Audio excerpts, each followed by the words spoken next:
부활은 하나님의 전적인 은혜라는 말씀 가지고 창세기 2장 1절에서 3절, 누가복음 6장 1절에서 5절, 고린도전서 15장 13절에서 20절 말씀 가지고 오늘도 하나님을 경험하겠습니다. 부활이라는 말은요, 죽은 상태에서 다시 살아난다는 의미예요. 죽어 있는데 다시 굳이 살려야 된다는 것은 굉장히 뭔가가 중요한 거 아니겠습니까? 그렇잖아요. 죽었으면 그냥 버리면 될 것을, 그것을 살려내야 된다. 이 땅 가운데 그런 능력을 가진 자는 없습니다. 그러나 그것을 초월해서 죽은 사람들을 다시 살려야 된다. 이것은 매우 중요한 의미를 가진다는 겁니다. 물론 부활이라는 게 세속적이고 사람들 입장에서는 그 논리적으로 참 불가능한 전제예요. 그러나 특별히 이 부활에게는 유일하게 사람, 인간에게만 적용된다는 겁니다. 우리는 왜 부활을 받아야 하는가? 즉 거듭남이 있어야 되는가? 그 목적을 진심으로 알고 깨달을 수만 있다면 오늘 이 귀한 날 이렇게 왜 기념을 해야 되는지도 우리는 분명히 알 것입니다. 이 부활을 준비하신 분이 누굽니까? 하나님이시죠. 바꿔서 얘기하면 거듭남을 준비하신 분은 하나님이십니다. 곰곰이 생각해 보면 마치 뭔가 소중한 거를 잃었을 때 애타게 찾지 않습니까? 잠도 오지 않고 어떻게 하면 찾을 수 있을까? 어디 있을까? 한번 생각해 보십시오. 한국은 3년이 지났는데도 아직 물속에서 자녀라든지 가족을 구하지 못해서 식음을 전폐하고 모든 삶을 다 올인해서 그 부근까지 이사 가신 분도 계시더라고요. 왜 그렇게 애타게 간절하게 찾아야 되는가? 설령 찾는다고 한들 살아있을까? 살아있지 않더라도 왜 그들은 그걸 찾아야 되는가? 하나님의 마음이, 우리를 향한 마음이 많이 느껴졌습니다. 그러나 그들에게 돌아올 수 있는 것은 그죠? 그 이상도 그 이하도 아니지만 하나님은 적어도 그 이상도 그 이하가 아닌 더 초자연적인 방법으로 되살려 놓으셨다는 겁니다. 마태복음 18장 13절에서 14절. 내가 진정으로 말한다. 만일 양을 찾게 되면 길을 잃지 않은 99마리의 양보다 그 양 한 마리 때문에 더욱 기뻐할 것이다. 마찬가지로 이 어린아이 중 하나라도 잃어버리는 것은 하늘에 계신 너희 아버지의 뜻이 아니다. 아멘. 누가복음 15장 8절에서 10절. 어떤 여자가 10드라크마가 있는데 하나를 잃으면 등불을 켜고 집을 쓸며 찾아내기까지 부지런히 찾지 아니하겠느냐. 또 찾아낸즉 벗과 이웃을 불러 모으고 말하되 나와 함께 즐기자. 잃은 드라크마를 찾아내었노라 하리라. 내가 너희에게 이르노니 이와 같이 죄인 한 사람이 회개하면 하나님의 사자들 앞에 기쁨이 되느니라. 아멘. 누가복음 19장 9절에서 10절. 예수님께서 삭개오에게 말씀하셨습니다. 오늘 이 집에 구원이 찾아왔다. 이 사람도 아브라함의 자손이다. 인자는 잃어버린 사람을 찾아 구원하러 왔다. 아멘. 하나님이 우리에게 오신 이유가 여기 있었군요. 여기서 우리를 향한 하나님의 그 뜨거운 사랑이 너무나 많이 느껴집니다. 이것이 하나님의 진정한 사랑의 마음인 것을 아십니까? 우리는 왜 이런 사랑을 받고 있는가? 그것은 우리가 하나님으로부터 나온 사랑하는 자녀이기 때문에 그렇습니다. 무엇을 잘못했던 안 했던 상관없이 하나님 안에 나온 우리는 하나님의 사랑하는 자녀라는 거예요. 따라서 부활은 우리에게 있어서 가장 하나님적인 해석인 거예요. 사랑의 극치죠. 왜? 죽음을 이겼잖아요. 그 사랑의 마음 없이 어떻게 죽음을 감당하겠습니까? 하나님 자신이 어떻게 죽으시고 다시 부활할 수 있었냐 이겁니다. 우리가 무엇인데, 우리가 과연 어떤 존재길래 그렇게까지 하셨냐 이겁니다. 또한 부활을 말하는 것은 전지전능하신 하나님에 대한 확증이기도 합니다. 즉 부활은 영적인 거듭남에 대한 외부적으로 표출된 증거잖아요. 그것은 하나님은 이렇게 살아계신다는 뜻입니다.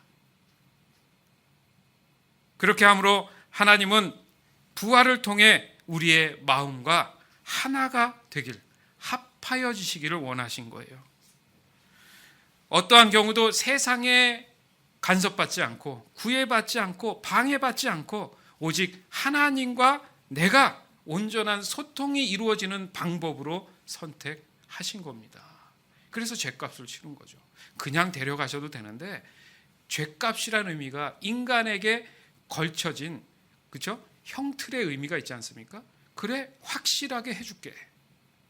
그렇지만 그 이후로는 내가 분명히 나의 주권 안에서 그 일들을 이룰 거야. 그러니까 손대지 마라는 하나님의 전지전능하심이라는 겁니다. 로마서 14장 17절에서 19절.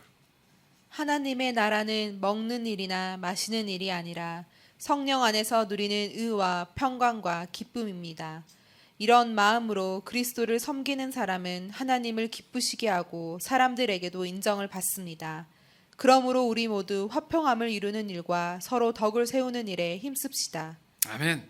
하나님이 우리를 구원해서 부활로 인해서 그냥 먹고 마시는 것에 의미가 있는 게 아니고 성령 안에서 누리는 의와 평강과 기쁨이라고 하는 거예요.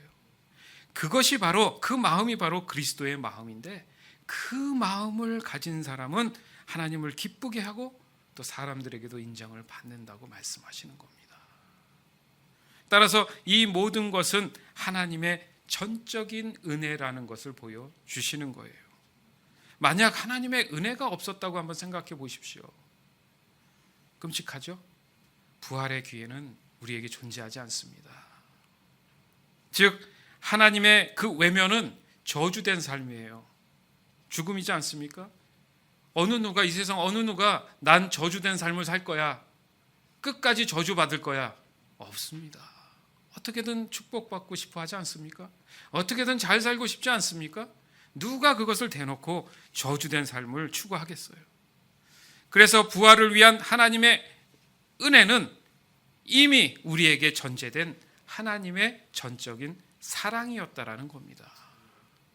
로마서 5장 1절에서 2절 8절 말씀. 우리가 믿음으로 의롭다 함을 받았으므로 우리는 우리 주 예수 그리스도로 말미암아 하나님과 함께하는 평강을 누리고 있습니다. 예수 그리스도에 의해서 또 믿음으로 우리는 지금 우리가 서 있는 이 은혜의 자리에 들어와 있습니다. 그리고 하나님의 영광을 소망하며 즐거워합니다. 그런데 그리스도께서는 우리가 아직 죄인이었을 때 우리를 위해 죽으셨습니다. 이것으로써 하나님께서는 우리를 향한 그분의 사랑을 나타내셨습니다. 아멘. 주 예수 그리스도로 말미암아 하나님과 함께하는 평강을 누리고 있습니다. 믿으십니까? 그것을 위해서 부활이 우리에게 전제가 되신 거예요. 그것도 예수 그리스도로 인해서 믿음으로 우리는 지금 우리가 서 있는 이 은혜의 자리 안으로 들어왔습니다. 그게 구별됨 아니에요? 여러분이 그 자리에 지금 있는 줄 믿습니다. 그것이 바로 하나님의 영광이고 소망이라고 말씀하시는 거예요. 그래서 죄인된 우리에게 오셔서 우리를 위해 죽으시고 이로써 하나님이 우리에 대한 그분의 사랑을 나타냈습니다. 그 사랑하심으로 우리는 이 자리에 이렇게 거듭남으로 앉아 있는 거예요. 오늘 이 부활절을 통해서 우리는 우리를 향한 하나님의 전적인 그 은혜를, 그 사랑을 다시 한번 확인하길 원합니다. 누누이 다시 말씀드리지만 우리에게 있어서 부활은 저주에서 복된 삶으로 인도하시는, 무슨 말이냐면 새로운 소망으로 인도하시는 단 하나의 유일한 방법이라는 거예요. 그러니 이 유일한 방법을 안 따를 수가 있습니까? 순종해야죠. 받아들여야죠. 따라서 왜 사람들이 매년 이 부활절을 이렇게 기억하며 하나님 앞에 예배하고 있는지를 우리는 인식해야 됩니다. 이건 우주적인 문제예요. 전 세계가 난리예요. 오늘 이 날이. 왜 사람들은 기뻐하며 찬양하며 이 날을 이렇게 소중히 여길까? 부활을 향한 하나님의 이 준비는요, 예상치 못했는데 죄를 졌네? 그래서 긴급하게 뭔가 조치를 취해야겠네? 해서 수습하기 위해서 만드신 게 아닙니다.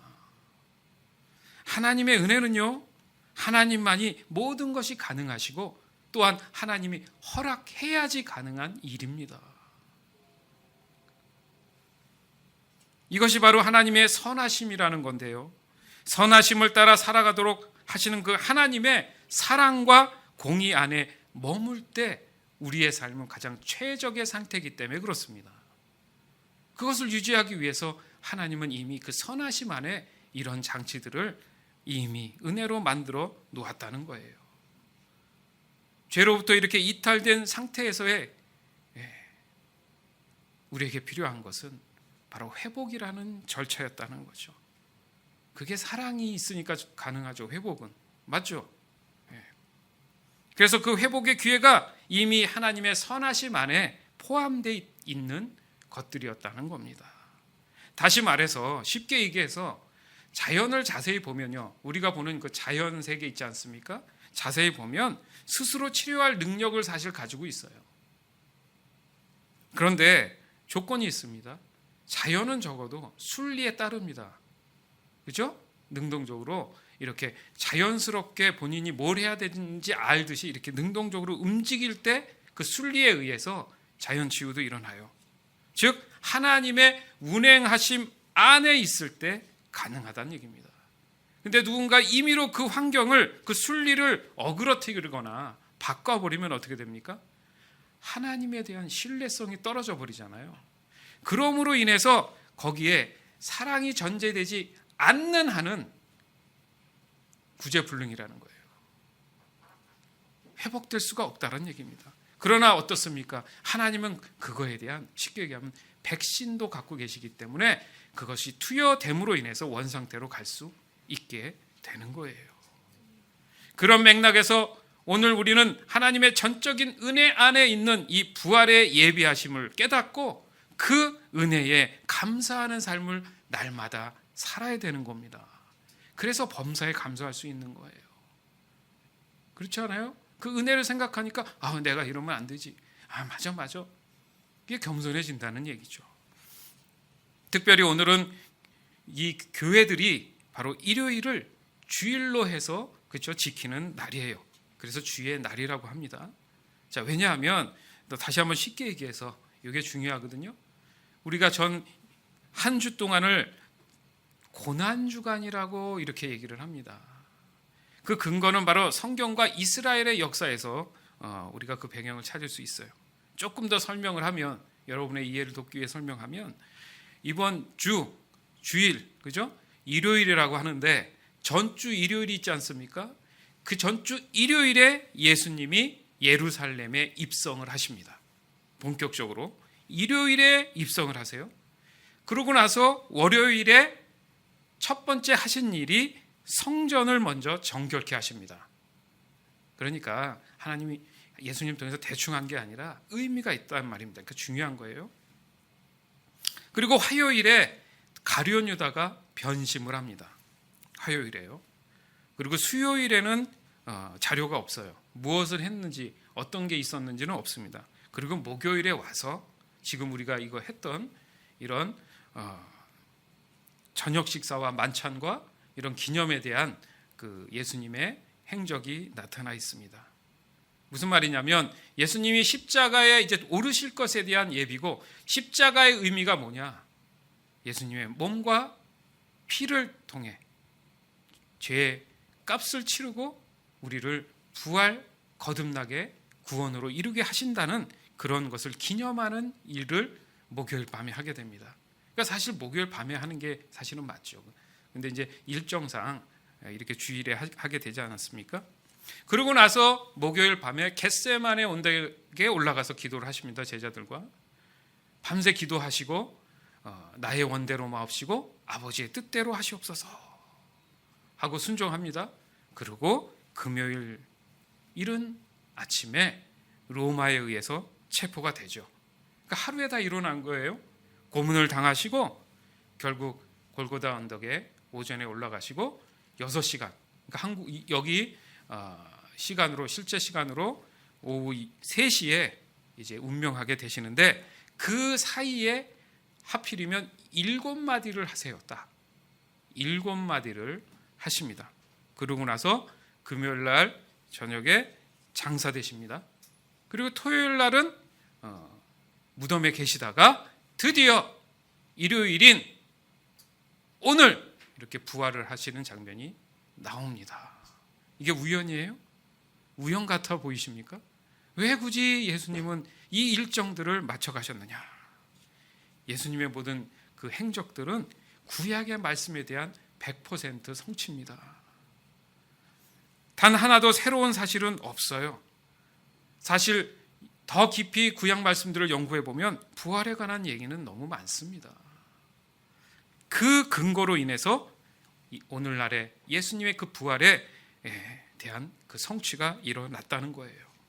왜 구약의 말씀의 성취를 하셨어야 하는가? 이것이 바로 하나님의 전적인 은혜에 대한 해답이 될 수 있다라는 겁니다. 즉 하나님의 은혜는 이미 시작됐다는 거죠. 그것도 천지 창조 이전부터 이미 예비해 놓으신 하나님의 선하신 그 뜻 안에 다 있었다는 거예요. 자, 다시 한번 정리를 해봅니다. 유대인들은 지금 우리가 얘기하는 일요일 있지 않습니까? 일요일은 일주일에 시작하는 첫날이에요. 사실은 오늘이 일하는 날이 되겠죠, 그들에겐. 그럼 바꿔서 얘기하면 유대인이 얘기하는 안식일은 언제입니까? 토요일이 되는 거예요. 그러니까 그들은 토요일을 지킨다고 합니다. 말하자면 우리로 따지면 토요일에 뭐 예배를 한다든가 모임을 해서 말씀을 보거나 그럽니다. 자, 볼게요. 마가복음 16장 9절. 예수님께서 일주일을 시작하는 첫 번째 날 아침에 다시 살아나셨습니다. 그리고 제일 먼저 7 귀신을 내쫓아 주신 적이 있는 막달라 마리아에게 나타나셨습니다. 아멘. 자, 이런 이유를 본다면 부활의 날을 기념한다는 것이 예수님으로 인한 거듭남을 기념하는 날, 그 날이 바로 오늘날의 이 주일이 됐다는 얘기죠. 그 주의 날, 주일이 됐다는 얘기예요. 따라서 부활절을 지키는 것이 역사적으로 볼 때는 지금의 주일을 성수하게 되는 가장 기쁜 날이 됐다라는 겁니다. 솔직히 유대인들에게 있어서 안식일은 아무것도 하면 안 돼요. 아무것도 손도 대면 안 되거든요. 자, 그런 이유로 하면 그러면 그때 예배를 준비한다든가 뭐 여러 가지 일이 섬길 수 있는 그런 것들을 그죠? 해야 되지 않습니까? 그것도 일인데 그 일에 대한 모순이 생긴단 말이죠. 그래서 유대인들은 같은 유대인 예수님을 핍박합니다. 그러니까 갈등이 심화되는 거죠. 아주 아이러니한 겁니다, 지금. 따라서 우리는 주일이 매주 예수님의 부활을 기억하면서 자신의 거듭남을 돌아보며 반드시 지켜야 하는 날임을 분명히 해야 된다는 거예요. 왜냐하면 누가복음 22장 19절에서 20절. 그리고 예수님께서 빵을 들고 감사 기도를 드렸습니다. 그리고 떼어서 제자들에게 주시며 말씀하셨습니다. 이것은 내가 너희에게 주는 내 몸이다. 이것을 행하여 나를 기념하여라. 이와 같이 빵을 드신 후에 잔을 가지시고 말씀하셨습니다. 이 잔은 너희를 위하여 흘리는 내 피로 세운 새 언약이다. 아멘. 자, 나를 기념하라. 그리고 피를 흘리신 이 피는 내 새 언약이다. 언제 지킬 겁니까? 언제 기념할 거예요? 부활도 있지 않았는데 이거에 대한 근거가 없는데, 그래서 예수님이 하신 것은 바로 안식일 그 다음 날인 첫날인 그날에 부활을 하시게 됩니다. 그러니까 그날이 기념이 돼야 된다는 거예요. 그런 의미로 좀 더 사람들이 관심을 가진 교단이나 교회들은 매주 주의 만찬을 하는 경우가 지금도 있습니다. 매주 해요, 매주. 저걸 매주. 그래서 우리는 막연한 주일에 대한 그 부담감이 아닌 꼭 종교적으로 예배를 안 하면 안 돼 뭐 이런 게 아니라 하나님의 전적인 은혜로 인한 하나님의 피와 살로 주신 이 거듭남을 기억하고 기념하는 것만큼 중요한 게 없구나. 그렇게 여러분도 신앙 고백하잖아요. 아까 대표 기도도 함께 나눌 때도 그런 기도를 하지 않습니까? 그래서 주일은 쉬는 날이 사실 아니에요. 맞죠? 안식 후 그 다음 날은 일하는 날이잖아요. 주일은 쉬는 날이 아니라 주의 일을 하는 날이었어요. 창세기 2장 1절에서 3절. 천지와 만물이 다 이루어지니라. 하나님이 그가 하시던 일을 일곱째 날에 마치시니 그가 하시던 모든 일을 그치고 일곱째 날에 안식하시니라. 하나님이 그 일곱째 날을 복되게 하사 거룩하게 하셨으니 이는 하나님이 그 창조하시며 만드시던 모든 일을 마치시고 그날에 안식하셨음이니라. 아멘. 사람들이 안식한다 그러니까 아유 쉬는 날 노는 날 그 부분을 그렇게 한쪽 부분만 생각을 하면 오해가 된다는 얘기입니다. 자 보세요. 자, 2절에 보니까 하나님은 일을 일곱째 날 다 마치셨다 이렇게 나오죠. 그런데 바로 이어지는 말이 또 일곱째 날 안식했다고 말씀하십니다. 아니 일곱째 날 일을 다 마치시고 일곱째 날 또 쉬셨대요.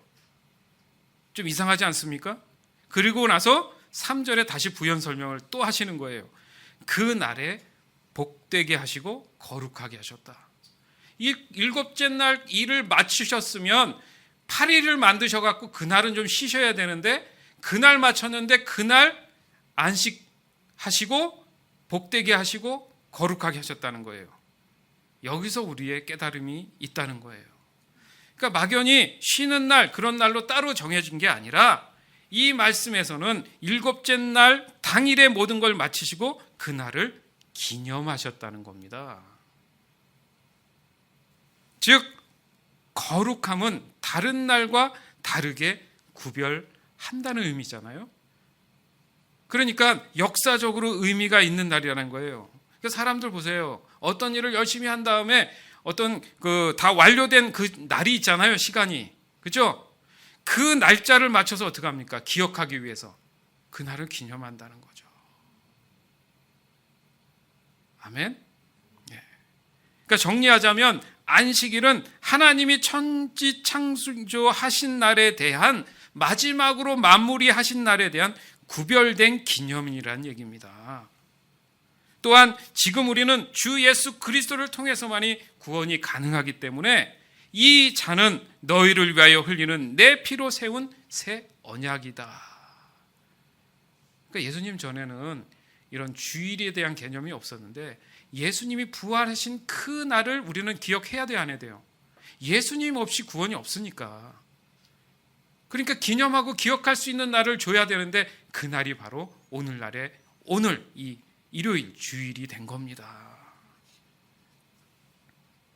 이것은 결국 하나님의 영광을 위한 기념이기 때문에 결과적으로 하나님의 은혜에 대한 반응이 있는 오늘이 되는 겁니다. 그렇기 때문에 예수님은 이 안식일에 대한 정확한 의도를 설명하실 수밖에 없었어요. 누가복음 6장 1절에서 5절. 안식일에 예수님께서 밀밭 사이로 지나가셨습니다. 제자들이 밀 이삭을 잘라 손으로 비벼서 먹었습니다. 그러자 몇몇 바리새파 사람들이 말했습니다.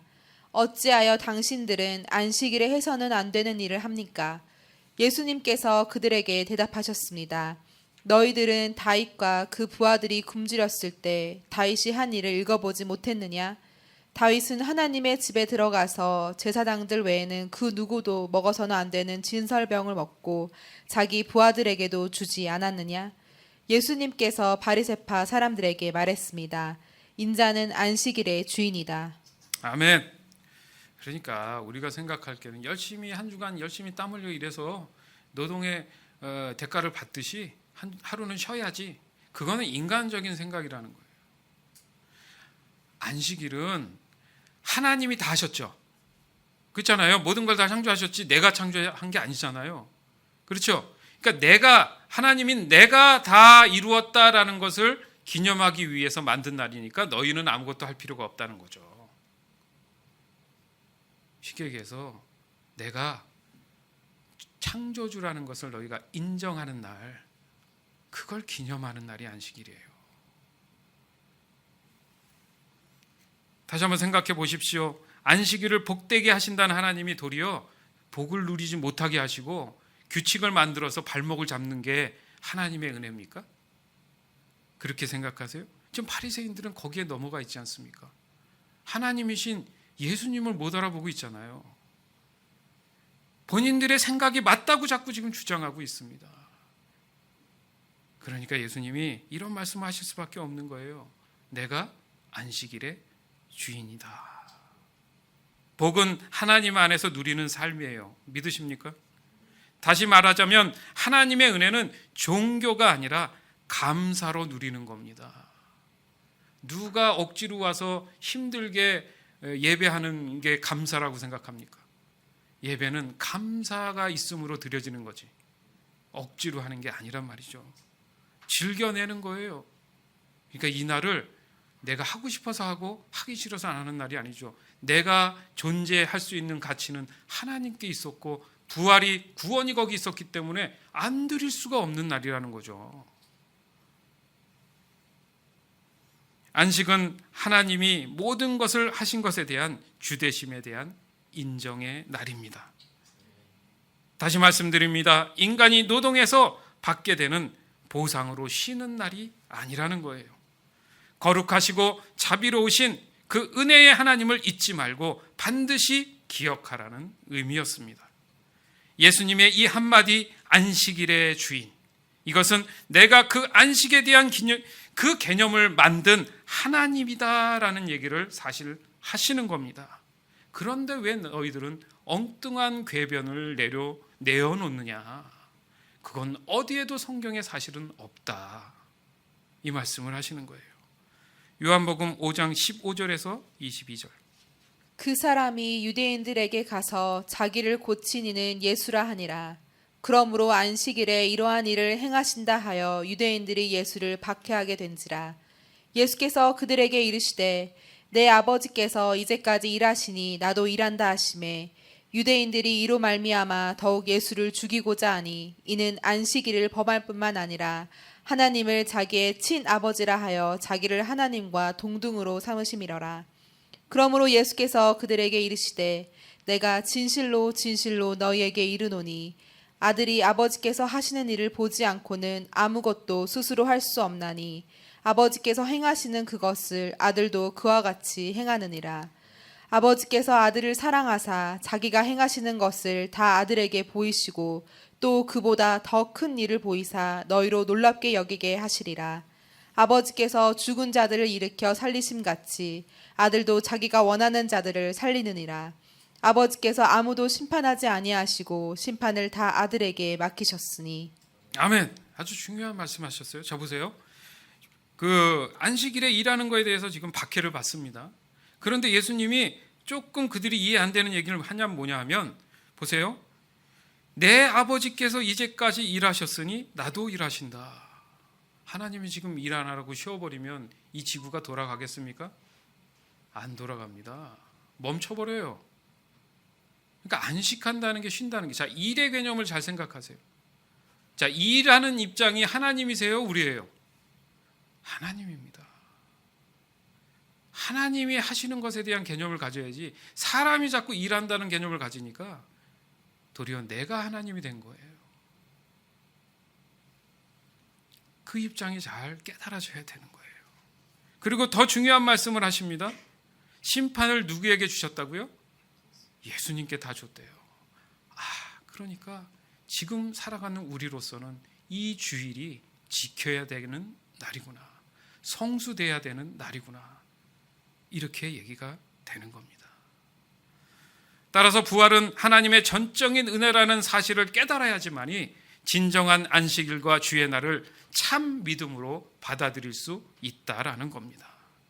과연 이 부활이 없었다면 우리는 무의미, 무가치한 삶을 도리어 삶의 이유인 것처럼 열심히 정신없이 앞만 보고 달려갈 겁니다. 그리고 마지막에 남는 게 뭘까? 쭈글쭈글해져서 남는 게 뭘까? 허무한 죽음이겠죠. 따라서 죽음이 해결되지 않고서는 인생의 가치는 허무함의 마감이었다라는 겁니다. 고린도전서 15장 13절에서 20절. 죽은 자들의 부활이 없다면 그리스도께서도 다시 살아나지 못하셨을 것입니다. 그리고 그리스도께서 다시 살아나지 못하셨다면 우리가 전파한 복음도 헛되며 여러분의 믿음도 헛될 것입니다. 그뿐만이 아닙니다. 우리는 하나님께서 그리스도를 다시 살리셨다고 그분에 대해 증언했으니 하나님에 대해 거짓 증언한 사람들로 판명될 것입니다. 죽은 자들이 다시 살아나지 못한다면 하나님께서 그리스도를 다시 살리지 않았을 것입니다. 참으로 죽은 자들이 다시 살아나는 일이 없다면 그리스도께서도 다시 살아나지 못했을 것입니다. 그리고 그리스도께서 살아나지 않으셨다면 믿음은 공허한 것이 될 뿐더러 여러분은 여전히 죄 가운데 있을 것입니다. 그렇게 되면 그리스도를 믿다가 죽은 사람들도 멸망했을 것입니다. 우리가 그리스도 안에서 소망하는 것이 이 세상 삶에 그친다면 우리는 이 세상 어느 누구보다도 불쌍한 사람들일 것입니다. 그런데 이제 그리스도께서는 죽은 자들 가운데서 다시 살아나 잠자는 자들의 첫 열매가 되셨습니다. 아멘. 오늘 말씀을 압축해 놓은 겁니다. 생각해 보세요. 부활이 없는데 있다고 얘기했다가 나중에 꼴사납게 된다는 얘기예요. 차라리 세상 사람처럼 열심히 땀 흘려서 많이 벌고 흥청망청 살다가 즐겁게 사는 게 낫지, 나중에 봤더니 부활이 없어요. 아이고 더 불쌍해. 이런 얘기입니다. 이게 뭐예요? 자신감이 있다는 거죠. 부활은 실제로 있다라는 얘기입니다. 그렇지 않습니까? 만약 부활이 존재하지 않는다면 구원이라는 의미가 없어요. 그렇죠? 구원이 의미 없다면 복음을 뭐하러 증거하러 다닙니까? 왜 선교사들이 오지에 나가서 그 복음을 전하겠습니까? 아무 의미가 사실 없다라는 거예요. 반대로 있기 때문에 자신 있게 이 말씀들을 하는 겁니다. 결국은요 이렇게 따지면 교회도 존재할 이유가 없게 되는 거예요.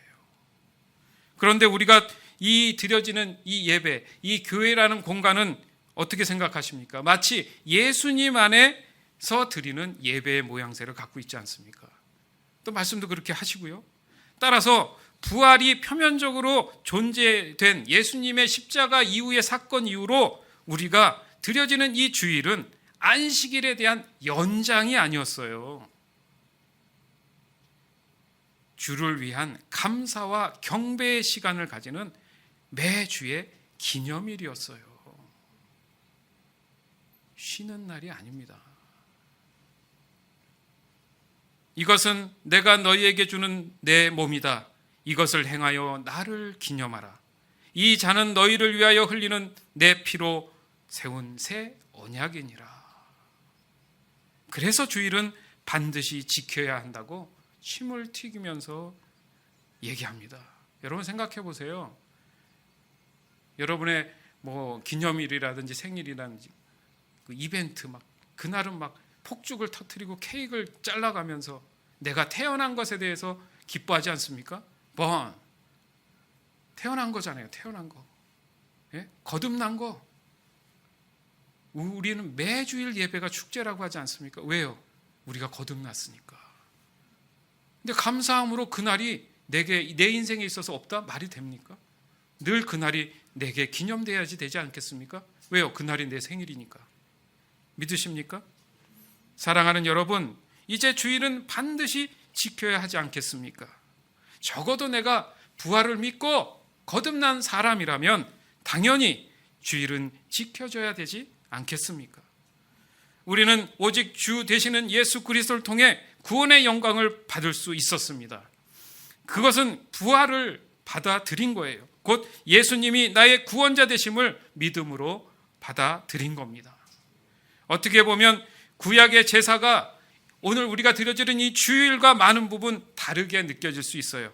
왜냐하면 히브리서를 보면 그렇습니다.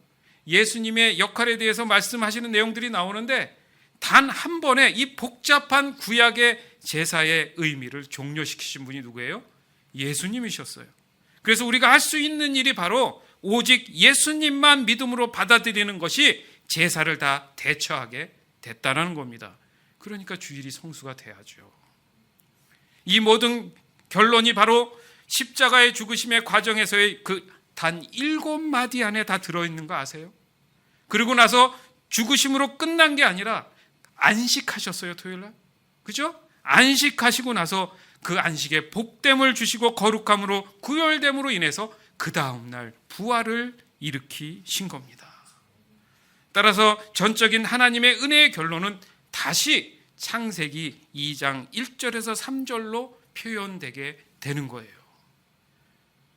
그 말씀을 하나님은 이루시기 위해서 많은 시간 이렇게 돌아서 이렇게 온 겁니다. 그것은 우리가 알 수 있는 하나님의 은혜에 대한 최고점이기도 합니다. 그 안에서 누리는 하나님의 은혜가 바로 하나님이 우리를 향하신 하나님의 선하신 뜻이라는 것을 믿으시기 바랍니다. 따라서 우리에게 있어서 부활은 오직 하나님의 전적인 은혜가 되는 것을 다시 한번 믿으시길 주님의 이름으로 간절히 축원합니다. 창세기 2장 1절에서 3절. 천지와 만물이 다 이루어지니라. 하나님이 그가 하시던 일을 일곱째 날에 마치시니 그가 하시던 모든 일을 그치고 일곱째 날에 안식하시니라. 하나님이 그 일곱째 날을 복되게 하사 거룩하게 하셨으니 이는 하나님이 그 창조하시며 만드시던 모든 일을 마치시고 그날에 안식하셨음이니라. 아멘.